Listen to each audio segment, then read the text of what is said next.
الحمد لله رب العالمين والصلاة والسلام على سيد المرسلين أما بعد فأعوذ بالله من الشيطان الرجيم بسم الله الرحمن الرحيم الصلاة والسلام عليك يا رسول الله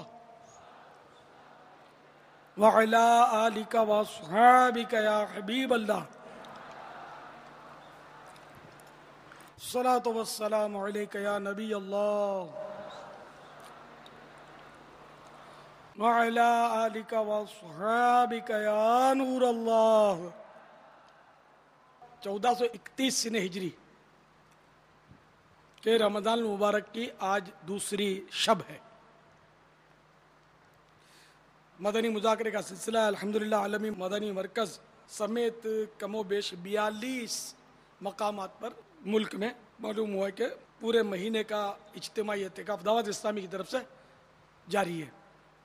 وہ نہ جانے اس وقت کہاں کہاں مدنی چینل کے ذریعے ہمارے ساتھ عیسائی بھائی شریک ہوں گے۔ باپا مجھے میسیج بھی آئے ہیں، انفرادی طور پر بھی کہا گیا ہے باپا سے کہو ہمارے ٹریفک کا نظام صحیح کر دیں۔ یار اتنا صحیح کیا ہے، کوئی ٹریفک کا نظام ہمارا باپا صحیح کر دیں۔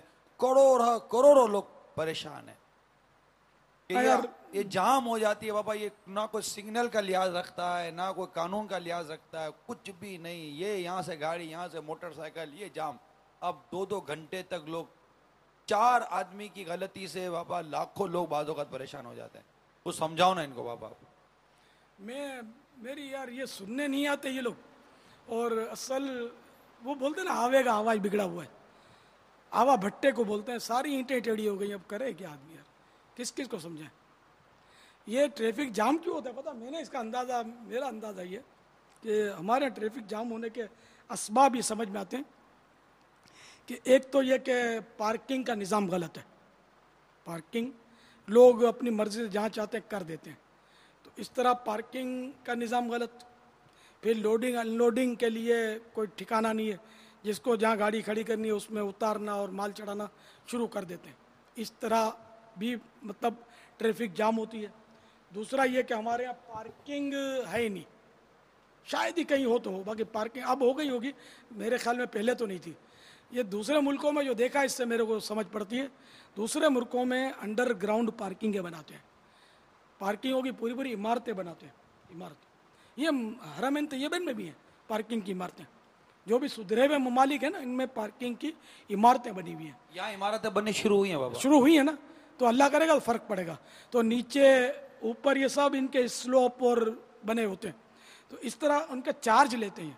ابھی ہماری قوم پیسے بھی تو نہیں دیتی نا یار، مصیبت یہ ہے، وہاں لوگ چارج دیتے ہیں۔ اب وہاں کیا کرتے ہیں، وہاں کی جو پولیس ہے نا، وہاں رشوت عام طور پہ نہیں چلتی ہوگی تو بڑے چکر چلتے ہوں گے، چھوٹی موٹی رشوت وہاں دیکھی نہیں جاتی۔ وہاں کیا کرتے ہیں، جیسے گاڑی کسی نے غلط پارک کر دی تو وہ پولیس والا آئے گا۔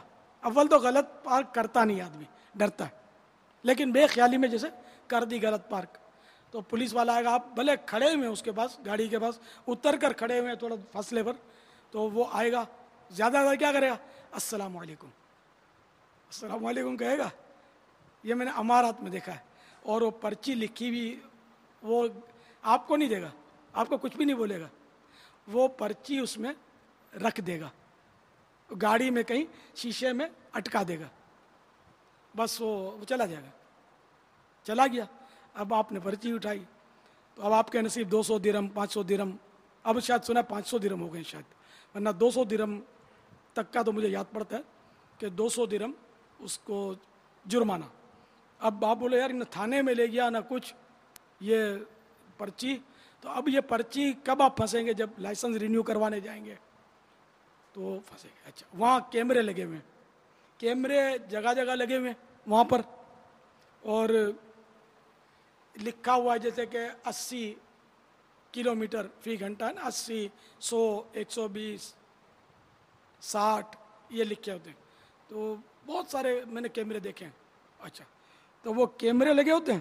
اب اگر غلطی سے 80 کے بجائے آپ کی 90 کی اسپیڈ ہے، اور ہے 80 کا روڈ، وہ 85 کی اگر اسپیڈ ہے، خیال نہیں رہا آپ کو، تو وہ کیمرہ چل جائے گا، آپ کو کوئی کچھ نہیں بولے گا، آپ کو لائٹ پڑے گی، آپ مرے، تو اب وہ 500 درہم ڈنڈ ہو گیا آپ کا۔ یہ وہ ان کی ساری کمپیوٹرائز نظام ہے، تو وہ 500